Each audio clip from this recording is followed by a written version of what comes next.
So Samsung is back with the Galaxy S26 Ultra, and let me tell you, this phone is a mix of genius, madness, and just straight up Samsung energy. Some things will make you want to pre-order right now, others will make you shake your head like, Samsung, why?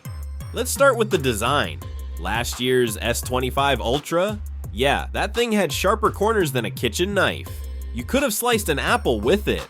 Samsung clearly got the memo because the S26 Ultra is finally softening up the edges and rounding out the corners. It feels more comfortable to hold, even if not everyone's a fan of the rounder look. Personally, I'll take comfort over band-aids any day. Now, under the hood, Qualcomm decided to play Scrabble with the chip names. No more Snapdragon 8 Elite 2. Nope, this one is officially called Snapdragon 8 Elite Gen 5 for Galaxy. That's a mouthful. Powerful, sure, but it sounds less like a chip and more like a sci-fi spaceship. The display though, this is where Samsung is flexing. Ice Universe hinted at surprises, and if the leaks are right, we're looking at two huge tricks. First, Flex Magic Pixel, basically AI privacy mode that narrows your viewing angles when you're typing passwords or doing online banking in public. Second, COE Tech, deeper blacks, insane brightness outside, and less power drain. It's like Samsung's turning the display into a personal bodyguard. And while we're at it, let's talk magnets. Yep, Qi 2 is finally baked right into the phone. No cases, no gimmicks. Just snap on your charger and you're good. And somehow, even with magnets, the S26 Ultra is lighter than last year by a gram. Meanwhile, the iPhone 17 Pro Max is over here tipping the scales at 231 grams. Samsung's clearly been counting calories. But then, the camera. Oh boy, the bump has gone from a bump to a mini mountain, nearly double the thickness of last year. To hide it, Samsung gave it a new camera island design so it doesn't look like a science experiment sticking out the back. The reason? Bigger apertures. The main sensor and the 5x telephoto are now letting in way more light, so low light shots should look stunning. Sounds amazing, right? Well, hold up, because this is where Samsung pulls one of their classic head scratchers. The 3x telephoto, the one fans have been begging them to upgrade, is technically worse. They're using a 12 megapixel sensor, but only cropping it down to 10 megapixels. That's an 11% downgrade compared to last year. It's like asking for a bigger pizza and Samsung giving you one with a missing slice. And finally,